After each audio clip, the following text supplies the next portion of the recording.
नमस्कार मित्रों, through literary lens में आपका बहुत बहुत स्वागत है।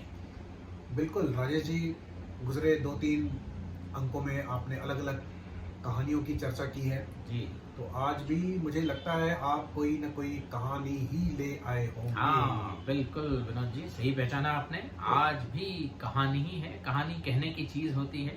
जी बिल्कुल, सुनने की चीज होती है और हमारे लिए तो वो चर्चा की भी चीज होती है। बिल्कुल, जब तक किसी बात पर बात न करें तब तक कैसे बात स्पष्ट होगी। तो बात से बात निकल आएगी। तो बिल्कुल। आज जो लेखक इस चैनल पर आ रहे हैं थ्रू लिटरेरी लेंस पर, पहली बार शायद हाँ। हम उनकी कोई कहानी ले आए हैं। बिल्कुल, अरुण प्रकाश जी हैं। जी हाँ, हिंदी के अरुण जाने माने प्रकाश। लेखक हैं, प्रसिद्ध लेखक हैं, पर कम सुने जाते हैं। बिल्कुल, क्योंकि इनकी कहानियों की जो विषय वस्तु है वो बहुत अनछुए हैं, बिल्कुल अनोखे हैं और इंसान की जिंदगी से वाबस्ता हैं। और अरुण प्रकाश जी को साइकोलॉजी की बड़ी अच्छी समझ है। He understands the mysterious human nature from psychological point of view. बिल्कुल। और ये जो आज की कहानी है ना विनोद जी, जी नाम से ही आप चौंक पड़ेंगे। जी, कहानी का नाम है नहान। नहान क्या होता है भाई? नहान उस कहानी में भी कहा गया भी नहान कोई नाम होता है नाम होता है और क्या? किसी लड़की का नाम नहान हो, ये तो बात सुनकर ही अजीब लगती है। बड़ी बड़ी विचित्र सी बात है। और नहान से मुझे लगा इसका कहीं नहाने महाने से तो संबंध नहीं है। बिल्कुल, नहाने से ही संबंध है। इसमें जो कहानी की नायिका कहें हम, जी, वो दिन में कम से कम 4 बार तो नहाती हैं, ज्यादा भी नहा सकती हैं। मतलब उसको ऑब्सेसिव कंपल्सिव रिएक्शन है। हाँ, साइकोलॉजिकली आप कह सकते हैं कि ओसीडी है नहाने का। और अगर नहा रही हैं और किसी ने दरवाजा खटखटाया तो बाहर निकल के गालियां देके झगड़ा करेंगी। लेकिन जब कोई और नहा रहा हो और उनका नहाने का मन हो तो खुद चली जाएंगी, दरवाजा पटक पटक के उसको बाहर निकाल देंगी वहां से। पहले तो कहानी लगता है कि बड़ी विचित्र सी कहानी, ऐसा क्यों है? हाँ। लेकिन जैसे जैसे कहानी का विषय वस्तु आगे बढ़ता है तो हमें समझ में आता है। जब लेखक ने किराए पे घर लिया, 5 किराएदार और थे, 6 किराएदार और थे, 7वां लेखक था। निम्न मध्यम समाज का चित्रण है। जी, 6 रूम थे अलग अलग एक कतार में। और मकान मालिक ने पहले ही इनसे आगाह किया लेखक को कि आप नहान से बचकर रहें, नहान से उलझना नहीं है। उलझना नहीं है। तो इस जो नरेटर है कहानी का, जो उसके मन में भी एक क्यूरियोसिटी आती है, जिज्ञासा आती है कि भाई नहान के बारे में ऐसा क्या खास है और नहान से लोग सावधान रहने को क्यों कहते हैं। भाई देखा जाए तो ये सब छोड़ दें, अगर नहाने की बात 4-5 दफा नहाने की बात छोड़ दें तो वैसे तो वो माला है। और माला अपने सूरज के साथ दोनों इकट्ठा रहते हैं, कपल है, दोनों कमाते हैं। सूरज फैक्ट्री में जाता है और ये अपना चूड़ियां उड़ियां बेचने चली जाती है दिन भर। यूँ देखा जाए तो नहान की जिंदगी बिल्कुल सर्वसाधारण जैसी जिंदगी होती है, वैसी निम्न मध्यम वर्ग स्त्री की जिंदगी है, उसमें कुछ भी खास नहीं दिखाई देता। और चूड़ियां बेचते भी बड़े मजे से है। जब वो चूड़ियां लेकर जाती है तो आखिर में कहते हैं 2 आशीष की चूड़ियां भी लीजिए। मतलब ऐसा नहीं, वो she is engaged with her customers and humanly aware है। आशीष की चूड़ी आप समझिए। तो आशीष की चूड़ी क्या हो, आजकल किसको पता है कि आशीष की चूड़ी होती क्या है? बिल्कुल, बड़े एक सांस्कृतिक जो है ना चेतना भी इस कहानी में अच्छी बसी है। बिल्कुल, तो माला जो है सांस्कृतिक रूप से जागरूक बिल्कुल और एक और अच्छी महिला है। फिर जो नरेटर को पता चलता है कि लगभग सूरज और माला यानी नहान 15 वर्षों से लगभग इसी चाल में या सोसाइटी में, जो भी कह लीजिए आप, रहते हैं। हाँ। और पता चलता है कि सूरज ने, जब माला की शादी हो रही थी तो उस समय सूरज ने आके उसको मतलब ले गया था, एक मसीहा की तरह आया। माला नहीं करना चाहती थी वो शादी, किसी अधेड़ से बांध रहे थे उसके माँ बाप। तो बेमेल विवाह की समस्या थी और सूरज ने उसको बचा लिया। तो ये एहसान हो गया, एक तरीके से माला पर एहसान हो गया। अब एहसान हो गया, प्यार हो गया। अलग अलग परसेप्शन हो सकता है इसका। माला के हिसाब से ये प्यार है। वो नंदू जो ड्राइवर है वो ये बताता है लेखक को, माला इसी को प्यार समझती है, साथ रहने को ही शादी समझती है। लेकिन वो समझती है और परसेप्शन मैटर्स विनोद जी। बिल्कुल मैटर्स। और वो सूरज के प्रति पूरी तरीके से समर्पित है। और सूरज भी है। वो उसको जब झगड़ा होता है तो फिर उसके प्रति आ जाता है, उसके साथ खड़ा हो जाता है, लोगों से मारपीट कर लेता है, जेल चला कहीं भाग जाता है, जेल नहीं जाता है। तो लेकिन वो एक पति पत्नी की तरह, एक दूसरे को प्यार करने वाले पति पत्नी की तरह तो रहते हैं, इसमें कोई शक नहीं है। हाँ, लेकिन नहान को कोई बच्चा नहीं होता। हाँ। तो आस पड़ोस के लोग उसको जब बांझ कहते हैं तब एक रिविलेशन होता है। क्योंकि कभी भी महिला को ही बांझ समझा जाता है जब बच्चा नहीं होता। लेकिन एक झगड़े में जब उसको बांझ कहा जाता है तो वो उबल पड़ती है कि मैं जन्म से बांझ नहीं हूं। और यहाँ से कहानी एक नया मोड़ ले लेती है। तब हमें पता चलता है कि शायद सूरज के वजह से ही, मतलब सूरज शायद पिता नहीं बन पाते हैं और इस वजह से नहान का कोई बच्चा बच्चा नहीं है। और ये सामाजिक देखिए वास्तविकता है कि आज भी लोग महिला को ही दोष देते हैं, जबकि कई बार पुरुषों में दोष होता है। तो और नंदू जो कि एक और किराएदार है, नंदू के मन में नहान के प्रति आसक्ति है, बिल्कुल स्नेह है। अब सूरज से दोस्ती है, दोनों से मित्रता है उसकी, और उनके घर आया जाया करता है, साथ बैठ के पीता भी है यहाँ तक कि। बिल्कुल। और ऐसा भी कहानी में दो तीन जगह इशारे मिलते हैं कि नहान भी नंदू के प्रति कहीं ना कहीं सॉफ्ट कॉर्नर रखती है, एक आसक्ति रखती है। और वे नंदू और नहान की टेंडर मोमेंट्स में या पीने के बाद कहता है वो हाँ, कि गलत बात कर बैठा, इस तरह से बैठे कहता है।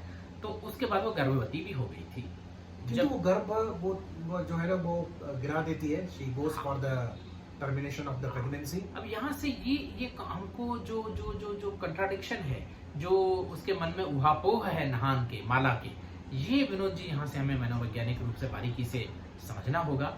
एक तरफ तो वो सूरज के प्रति समर्पित है, दोनों एक दूसरे से प्यार करते हैं, लेकिन उसको ये भी पता है कि सूरज पिता नहीं बन सकता, और वो सूरज को छोड़ करके किसी दूसरे का बच्चा अपने कोख में नहीं उत्पन्न करना चाहती। देखिए, माँ बनना एक स्त्री की प्राथमिकता होती है, इंस्टिंक्ट होती है, फिर भी वो ये चाहती है कि जिसको वो पति मानती है, जिसके साथ वो रहती है, जो उससे प्यार करता है, वो उसी के साथ बच्चा पैदा करेगी, दूसरे किसी के साथ नहीं करेगी, और इस बात पर वो अडिग रहती है। यहाँ ये भी हो सकता है कि जब चाहे वो एक्सीडेंटली सही नंदू के साथ जब वो करीब आती है और माँ बनने की संभावनाएं होती है, तो शायद वो उसको संभावना को वास्तविकता में परिवर्तित कर सकती थी। बिल्कुल, और एक बार तो एक्सीडेंटली हो ही गया था, बिल्कुल, जिसको इसने गिरा दिया।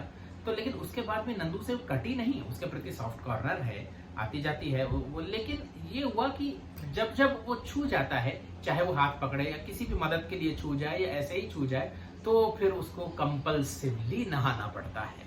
यानी अनकॉन्शियसली वो एक्सेप्ट नहीं कर पाती कहीं न कहीं नंदू को। जब भी नंदू पास आ जाता है, छू लेता है, तो वो नहाने चली जाती है, और इस तरह से वो अपने आप को पवित्र रखने का प्रयास करती है। जब कम से कम एक इल्यूजन तो क्रिएट कर ही सकती है कि नहाने से वो पवित्र हो गई।